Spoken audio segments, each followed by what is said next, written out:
Halo pemirsa Unhas TV, senang sekali saya Iva Aisyah Rahman dapat kembali menjumpai Anda dalam Unhas Daily. Dalam beberapa menit ke depan, kami akan menyajikan berita-berita terpercaya hanya untuk Anda. Baru-baru ini terungkap sejumlah oknum yang melakukan pengoplosan dan pemutihan beras menggunakan zat kimia. Menurut dosen metalurgi Universitas Hasanuddin, hal tersebut dilakukan untuk meraup untung karena beras yang putih dinilai berkualitas dan berharga tinggi. Diketahui bahan kimia yang paling sering digunakan untuk memutihkan beras adalah klorin. Namun hal tersebut dinilai berbahaya bagi kesehatan manusia. Lantas apa bahaya klorin jika terkandung dalam beras? Simak berita selengkapnya untuk Anda. Belum lama ini, Polres Serang membongkar gudang yang dijadikan tempat pengoplosan dan pemutihan beras bulog agar menjadi beras premium dengan berbagai merek.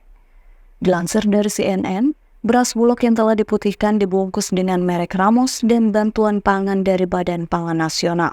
Menurut berasmagnis.com, bahan kimia yang paling sering digunakan untuk memutihkan beras adalah klorin. Klorin digunakan sebagai disinfektan pada pengolahan air minum. Dalam industri tekstil dan kertas, fungsi klorin pada kedua industri tersebut adalah sebagai pemutih dan penghalus. Dalam wawancara dengan seorang dosen metalurgi dari Universitas Hasanuddin, Andi Muhammad Ansar, SSI MSI, terungkap bahwa penggunaan klorin dalam pemutihan beras dapat menimbulkan dampak kesehatan yang serius, seperti gangguan pernafasan, kerusakan pada usus lambung, hingga risiko penyakit kanker pada hati dan ginjal. Klorin berinteraksi dengan komponen-komponen beras, menghilangkan beberapa komponen pada permukaan beras sehingga terlihat putih. Pemutihan beras dengan klorin dapat mengubah tekstur, daya cerna, dan kandungan nutrisi beras, mengurangi protein dan serat yang penting. Ansar juga mengungkapkan alasan penggunaan klorin ini untuk mendapatkan untung besar, karena beras yang putih akan dinilai berkualitas dan berharga tinggi. Untuk menjaga keamanan konsumen, pemerintah telah mengatur larangan penggunaan klorin dalam pemutihan beras. Peraturan Menteri Pertanian dan Peraturan Menteri Kesehatan menetapkan bahwa bahan kimia berbahaya, termasuk klorin, dilarang digunakan dalam proses penggilingan padi, huller, dan penyosohan beras. Namun temuan klorin dalam beras di Kota Tangerang menunjukkan pelanggaran terhadap aturan tersebut. Meskipun klorin telah lama menjadi bagian dari proses pemutihan beras, terdapat alternatif lain yang lebih aman. Metode seperti penggilingan beras, pemutihan dengan uap, perendaman dalam larutan alkali, dan teknologi penggilingan baru dapat digunakan untuk memutihkan beras tanpa mengandalkan klorin. Pilihan ini memberikan solusi yang lebih aman tanpa mengorbankan kualitas nutrisi beras.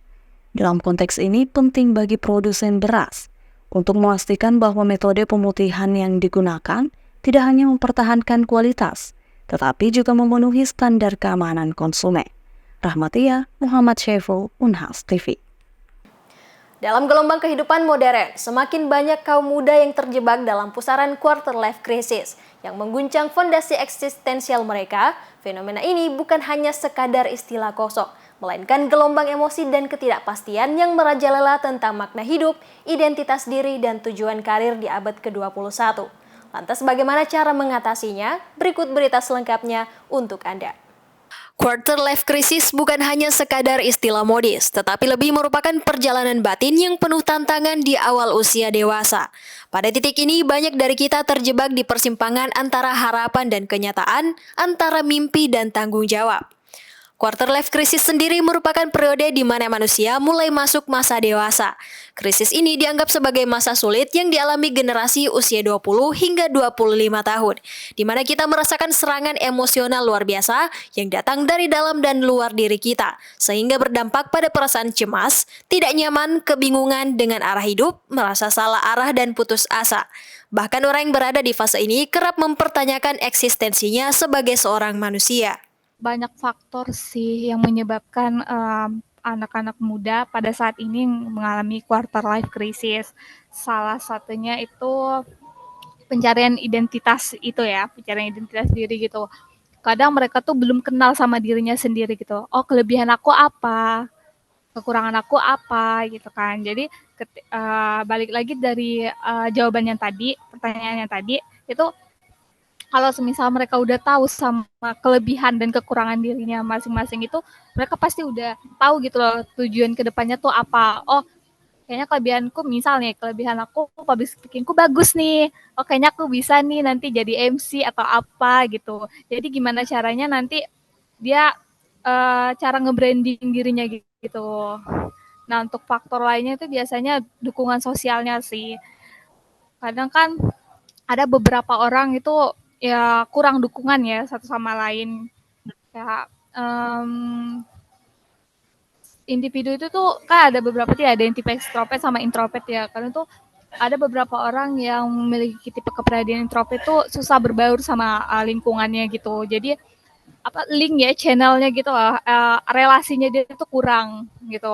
Jadi dari situ juga dia kalau semisal relasinya bagus, dia mungkin bisa menata tujuan hidupnya ke depannya gitu. Oh, misalnya bergaul sama orang-orang yang berada di organisasi, misal organisasi HMI yang lagi booming sekarang HMI atau apa gitu kan. Itu kan mereka kan pasti punya tujuan hidupnya ke depannya gitu kan, kayak sambil ngobrol gitu sama temen.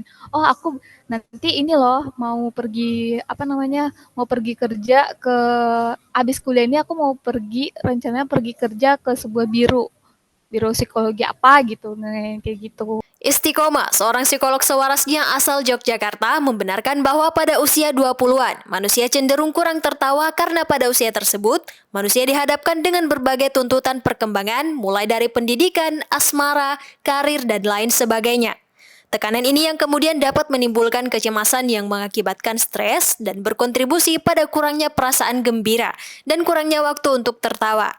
Selain itu, di fase ini kita sedang mencari identitas diri dan hal ini tentu sangat membingungkan, terutama ketika kita tidak memiliki planning ke depannya akan seperti apa, sehingga cara ataupun apa yang menjadi tujuan hidup masih menjadi tanda tanya besar. Ia juga membagikan sejumlah tips untuk mengatasi fase quarter life crisis, diantaranya yaitu dengan journaling dan konseling ke psikolog. Dia bisa melakukan konseling sama psikolog ataupun konselor ya, atau bisa juga mengembangkan keterampilan copingnya. Nah, biasanya kan orang-orang yang mengalami quarter life crisis itu kan rata-rata mengalami stres gitu kan. Nah, biasanya tuh kalau anak zaman sekarang ya barket-barket gitu ya. Nah, itu tuh mungkin bisa dialihkan copingnya kayak semisal melakukan teknik relaksasi atau cari teman yang bisa dipercaya gitu, cerita gitu sama teman-temannya, sama ya minimal satu aja teman yang bisa dipercaya gitu ya, buat ya kita mencurahkan isi hati kita gitu kan. Ini gimana nih, misal dia apa namanya bingung sama tujuan hidupnya gitu kan, itu kan bisa saling sharing sama temennya gitu. Setidaknya ada dukungan lah ya, dukungan secara emosional gitu. Kemudian dia bisa juga buat kayak perencanaan ke depannya. Mungkin bisa bekerja sama dengan seorang konselor atau psikolog gitu kan. Nah, itu mungkin dia bisa dapat merumuskan rencana hidup yang lebih realistis ya, termasuk tujuan karir, keuangan, kemudian pribadi yang sesuai dengan nilai-nilai dan minat mereka. Intinya memiliki visi yang jelas ya tentang masa depan dan langkah-langkah yang konkret gitu untuk mencapainya. Meski terkesan tabu buat sebagian orang, namun melakukan konseling ke psikolog dapat menjadi solusi yang efektif dan sebagai bukti kepedulian kita terhadap diri sendiri. Bahkan saat ini, sejumlah platform termasuk kampus menyediakan konseling gratis buat mahasiswa dan masyarakat yang membutuhkan pendampingan oleh tenaga profesional. Husnaini Putri Intan, Evans Ronaldo Linting, Unhas TV. Pemerintah Indonesia telah mengatur tentang transplantasi ginjal melalui undang-undang. Regulasi ini menggarisbawahi pentingnya aspek legalitas institusi penyelenggara yang harus terakreditasi dan memiliki izin resmi dari Kementerian Kesehatan. Namun, tanggung jawab terhadap legalitas pendonor dan pasien menjadi fokus tim advokasi untuk memastikan kebenaran dan keabsahan donasi, serta melakukan verifikasi lapangan untuk mencegah masalah hukum. Pemerintah Indonesia telah melakukan langkah serius dalam mengatur praktik transplantasi ginjal melalui serangkaian undang-undang dan peraturan pemerintah yang bertujuan untuk memastikan perlindungan hukum bagi semua pihak yang terlibat. Peraturan Pemerintah Nomor 53 Tahun 2021 tentang transplantasi organ dan jaringan tubuh menjadi landasan hukum yang mengatur prosedur dan persyaratan dalam proses transplantasi ginjal di Indonesia. Salah satu aspek yang sangat ditekankan dalam regulasi ini adalah legalitas institusi penyelenggara transplantasi ginjal. Setiap institusi yang melakukan prosedur ini harus terakreditasi dan memiliki izin resmi dari Kementerian Kesehatan untuk memastikan bahwa standar kesehatan dan keamanan terpenuhi dengan baik. Namun, perhatian yang sama juga harus diberikan terhadap aspek legalitas pendonor dan pasien. Menanggapi hal ini, sebuah tim advokasi dibentuk untuk menangani aspek hukum yang berkaitan dengan pendonor dan pasien. Tim ini bertanggung jawab untuk memverifikasi kebenaran dan keabsahan donasi, serta melakukan investigasi lapangan untuk memastikan bahwa tidak ada pelanggaran hukum administratif, perdata, dan pidana terkait dengan proses transplantasi ginjal. Hal ini menjadi penting, mengingat adanya tren meningkatnya jumlah orang yang bersedia untuk menjadi pendonor ginjal, bahkan ada yang bersedia menjual ginjalnya. Tren ini memunculkan pertanyaan serius tentang motivasi individu untuk terlibat dalam proses transplantasi ginjal. Apakah mereka melakukan hal ini atas dasar kemanusiaan untuk membantu mereka yang membutuhkan, ataukah semata-mata untuk keuntungan finansial? Dalam konteks ini, aspek etika dan hukum memainkan peran krusial dalam menjaga integritas dan keadilan dalam praktik transplantasi ginjal. Di ajang ini terima kasih banyak nih Rumah Sakit Wahidin Sudirohusodo sudah memfasilitasi kita cek konsultasi gratis untuk kesesuaian antara tinggi badan, konsultasi gizinya, ada kesesuaian dari tinggi badan, gula darah, berat badan, jadi konsultasi, kita juga sudah langsung konsultasi ke dokternya langsung untuk mengecek kira-kira kita kelebihan atau kekurangan, apa yang perlu ditambah, apa yang perlu dimakan supaya kita seperti ini, apa yang tidak perlu dimakan, ya gitu. Jadi konsultasinya enak, jadi bisa tertawa-tawa sama dokternya dan bisa memberikan informasi yang selama ini kita tidak ketahui gitu. Jadi gula darah itu pentingnya untuk apa, terus cek kolesterol itu untuk apa, dan cek lainnya. Apalagi di umur-umur yang sudah dewasa, jadi sangat berarti buat kami yang sudah berumur seperti sekarang ini. Gitu. Harapan saya kegiatan seperti ini harusnya lebih banyak ya, lebih rutin supaya banyak rakyat atau penduduk Makassar ini tahu dan sadar atas kesehatan ya gitu. Jadi konsultasinya juga gratis, jadi lebih enak gitu. Masyarakat lebih mau datang, mungkin lebih rutin lagi aja ya. Meskipun tantangan besar yang dihadapi, harapan tetap ada untuk kelancaran proses transplantasi ginjal di Indonesia.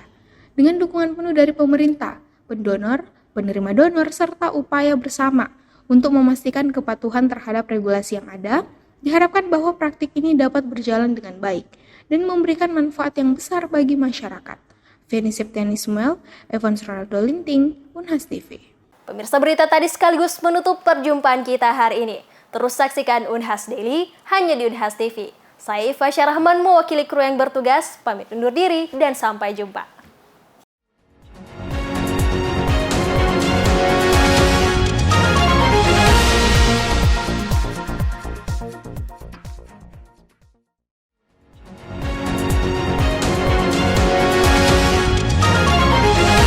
Assalamualaikum warahmatullahi wabarakatuh.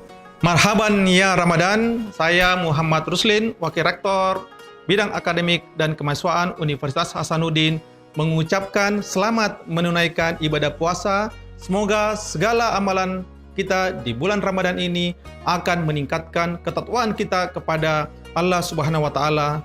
Amin ya rabbal alamin. Wassalamualaikum warahmatullahi wabarakatuh.